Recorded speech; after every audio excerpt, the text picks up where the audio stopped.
Hey, friend. Okay, listen, I'm going to ask you a question first, okay? You already know. So the question is, have you ever found yourself second guessing your decisions because of past mistakes and past failures? Or do you find yourself shying away from bigger and better opportunities simply because secretly you really don't think that you're good enough or you have what it takes? Well, guess what? This is called limiting beliefs, also known as limited beliefs. But honey, in this episode, I am going to dive into what that means. We're going to talk about where these beliefs come from, how to turn those negative limiting beliefs into powerful, positive beliefs that will captivate you into a year of favor and greatness. So if you're ready to do it, let's get started.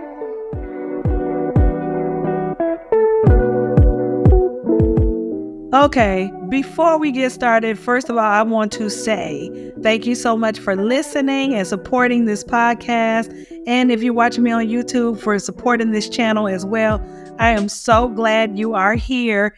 And thank you so much for those of you that have been supporting. Look, if you really want to support, I need you to go on and hit the subscribe button. I need you to go on and hit the follow button if you're listening on your favorite podcast platform. And I also want you to click like and share it because it's really important that you do this because I want to get all this good information out to as many people as possible. Plus, it'll let me know that I'm giving you content that's helping you or that you like or that you love or that you need or that you want. Okay, so I need you to go on and hit those buttons. I need hit the like, hit the share. And by all means, anytime that you're watching any of these, feel free to comment because I do want to sincerely know what you think and your experience behind the topic. Okay, so one thing before we get started, honey, if you have not grabbed your book, go ahead and grab your book, Avoiding the Self-Sabotage Trap. Now, we just finished the series for the book, so you can check that out on YouTube or on the podcast. You can check out those different episodes that was in the series from my book. But if you want to get the book, I'm telling you, the book is life-changing. You don't want to miss it. It talks about 10 different types of self-sabotage that people face every day, every month, every week, every year. I'm telling you, this is a tool. It's not just a one-time read and put it down, but this is a tool that you definitely want on the side of your bed, in your bag, wherever you go. You want this because it tells you to identify the signs, but not only identify the signs, but to also how to tear them down, how to tear down these different traits of self-sabotage. So you can get this at www.avoidselfsabotage.com. And of course, I have the links in the bio, not the bio. I have it in the bio too, but I have the links in the description as well. So look, without further ado, let's talk about this limiting beliefs. Oh my gosh. Limiting beliefs are the worst. Why are they the worst? Because they will have you making bad decisions, hasty decisions, and sometimes, which is just as bad, no decisions at all when you should be making a decision. It will make you feel like anxiety. Limiting beliefs can make you feel anxiety, depression. It can make you feel all these negative things that do nothing good for us. They keep us from moving forward in life. And a lot of times when you're holding on to limiting beliefs and those negative emotions begin to build up on the inside of you, honey, that can affect your body. Did you know that? Like what we deal with in our mind, honey, can affect our bodies. Where you think disease come from? Dis-ease, okay? Dis-ease. So tearing down limiting beliefs about what we think we should only have or what we think we can only do and putting a cap on what we're capable of doing and capable of accomplishing, that's limited beliefs. Okay. So let's talk about it. First, in order to really dive into limiting beliefs, we have to first talk about our core beliefs. Our core beliefs are what we learned when we were growing up, when we were babies and children. It comes from our environment, like our home environment, our family members. It just depends on what type of family you were raised in, what were their values, what did they instill into you, and not just instill into you or what did you learn from your family environment, but also what you learn by watching, what you learn by listening. A lot of the things that we learned wasn't just told to us to do or not to do, but we learned it by watching our parents be a certain way or watching our siblings be a certain way.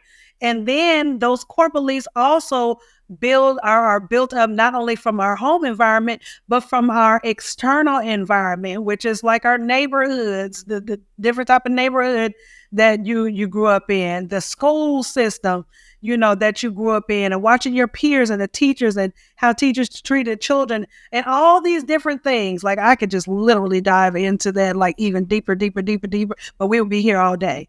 But all these different environments shaped our core beliefs.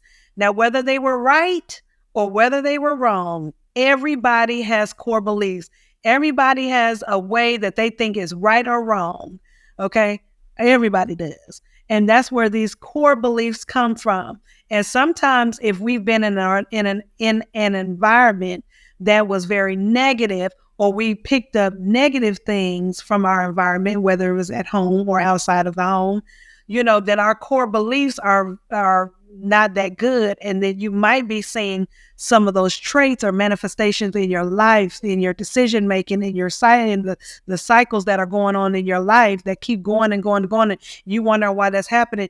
It's because some of those core beliefs are manifesting these things that you see as an issue, because you didn't realize that these core beliefs put in place is almost like cementing things in place, to make you think that things are supposed to be only one way, or things are only supposed to be a certain way.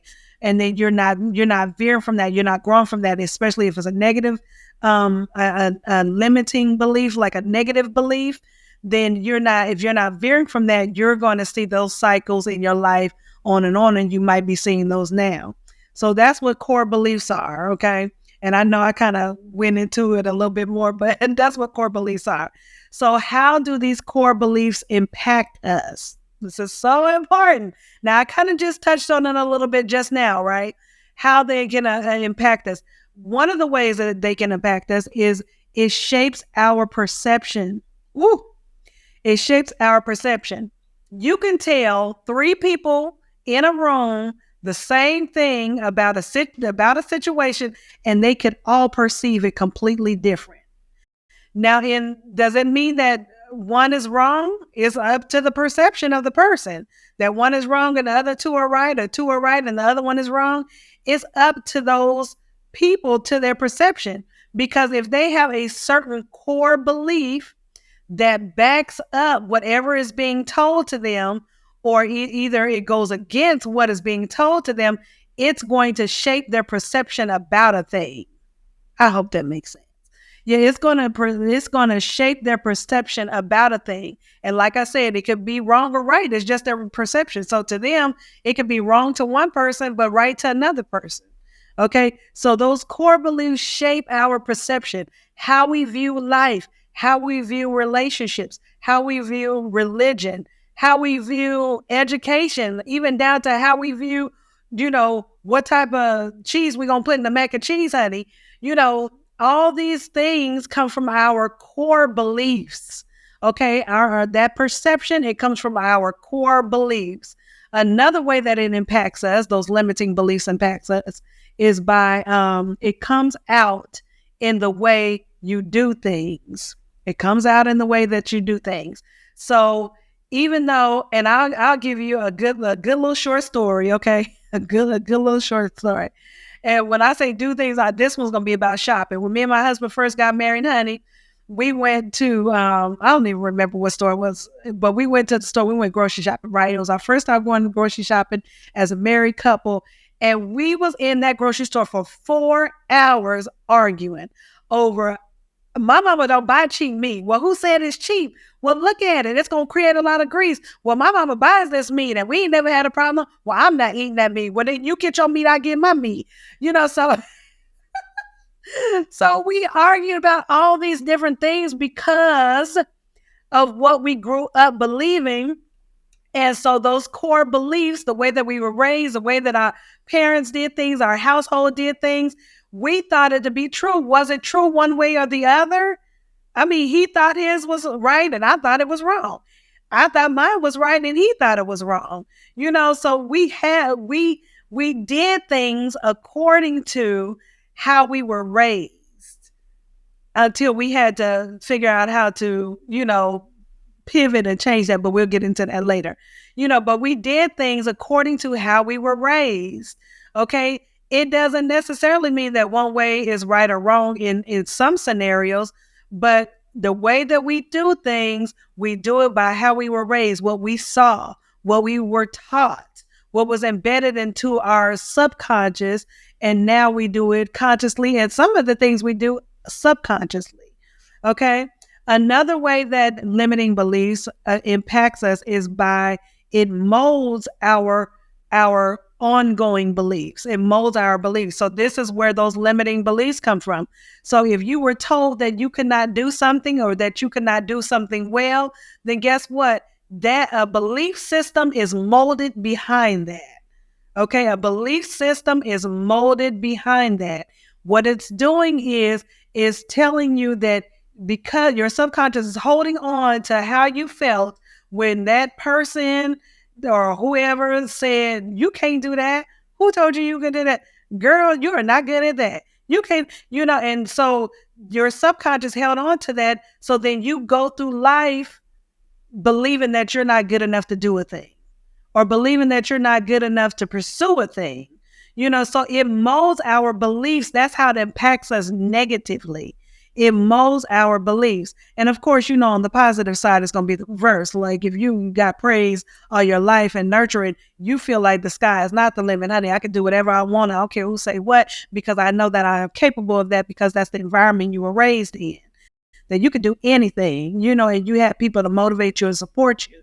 Well, it's just as powerful for the positive as it is for the negative. And usually the negative is even more powerful because it has negative emotions tied to that, or fears, or different underlying issues are tied to that move through life with you and that shape your belief of what you're able and not able to do.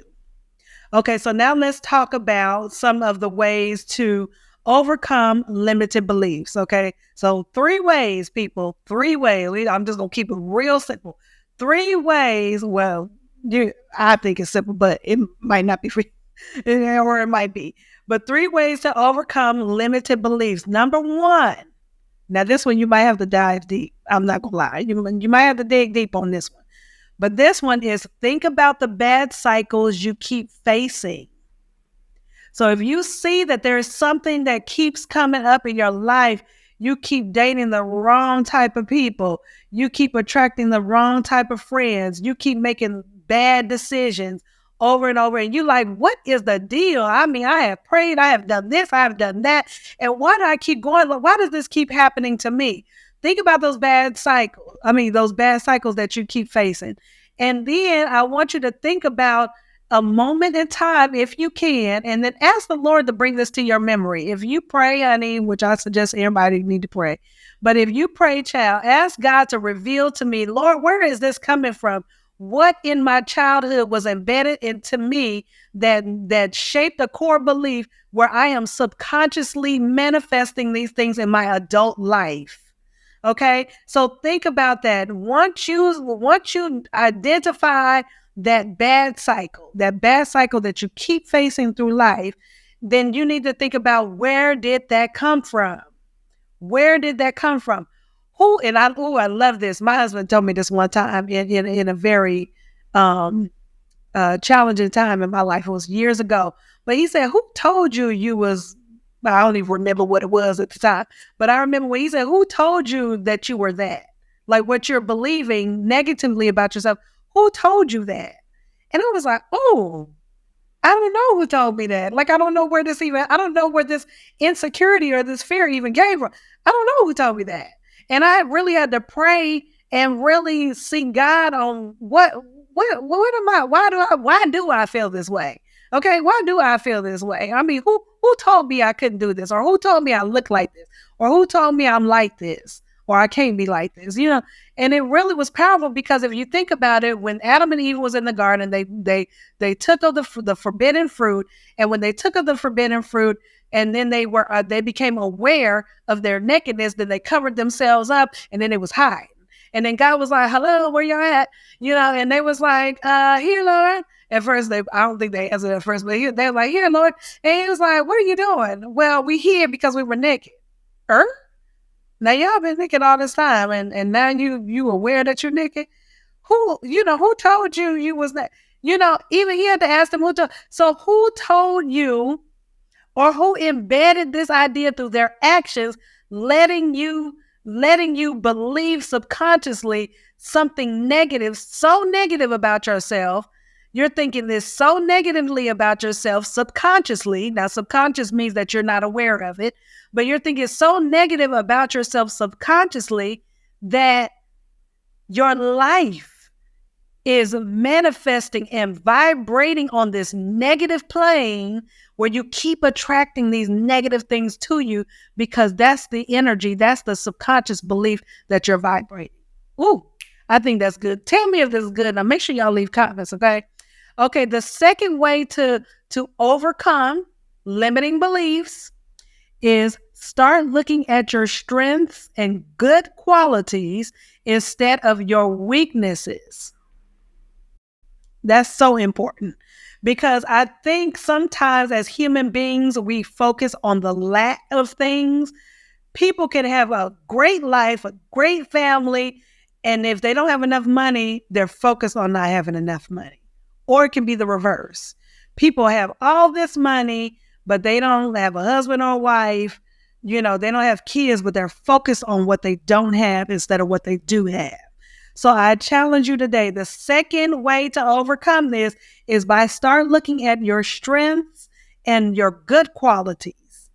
Now, if you have issues, so I'll give you an example. If you have issues with your body, let's just say you have issues with how you view your body, you don't feel positive about it, and maybe you never have, then start thinking about, well, what are some good qualities about my body? Or what are some good qualities about, that I have, like, what do I like about my body? Like, do I like my nose? Do I like my lips? Do I like my this? Instead of focusing on the lack or focusing on what you don't like, focus on what you do, what is good. What is good about you? Everybody has something that is good about them. Everybody is not just, that's not everybody's life. Everyone has something good about them. Okay, everybody. So start looking at your strengths and your good qualities instead of your weaknesses and instead of your lack. Don't focus on your weakness. Don't focus on your lack. Always know that if you do see a weakness, there is room to grow. That's all you need to look at it as. It doesn't put you beneath anything or anyone. It doesn't make you less than anybody else. It just means that those areas have room to grow. But instead of looking at what has room to grow, look at what you're already amazing in, what you're already thriving in, what you already are the boss in. Okay, that's number 2. Number 3 is, and this is overcoming limited beliefs. Number 3 is declare who you desire to be. No, hold on. Let me reread this now. Declare who you desire to be as though it already is. So clearly I'm reading my notes, right? And I'm messing up my own reading. Right. Declare who you desire to be as though it already is. Okay. As a man thinketh, so is he.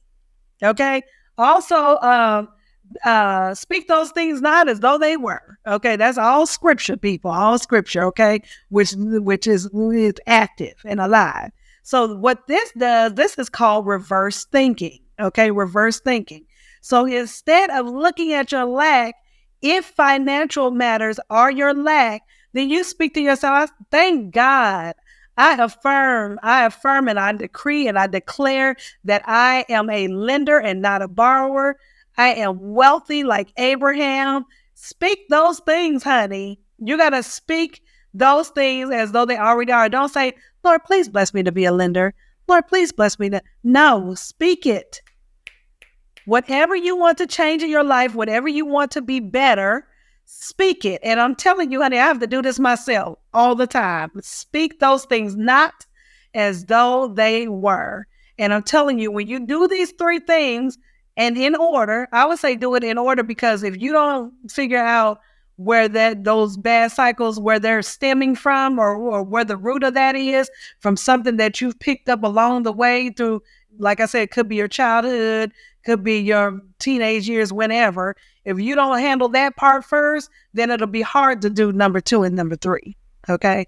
Actually, number 2, you can start that right now, but really dive in deep to that number 1. All right. So again, ways to overcome limiting beliefs. This is a recap. Think about the bad cycles you keep facing and identify where they came from. Ask the Lord for revelation. Number 2, start looking at your strengths and good qualities instead of your weaknesses. Number 3, declare who you desire to be as though it already is. So as though you are already that person that you desire to be, which is called reverse thinking. So I'm going to leave you with this quote that I thought was absolutely amazing about limiting beliefs. So remember, you are a limited edition with unlimited potential. That's by ourmindfullife.com. Okay? Is that not good? I thought that was so good. I love that. I'm going to put that on my wall. So I hope you all enjoyed this. Don't forget, get the Avoiding the Self-Sabotage Trap book. It's right here. Boom. Get it right there. Go to www.avoidselfsabotage.com. This is going to help you overcome those limiting beliefs as well. You don't want to miss out on that, because you can only go as far as what you believe. So if your beliefs are limited, that means that what you do in life will be limited. So if you want to go further in life, then you have to tear down these limiting beliefs. Don't forget to subscribe, follow, like, share, and comment, because I want to know what you think. And until next time, y'all, I'll see you. Thanks again. Christyl Benford here. Over and out. Bye.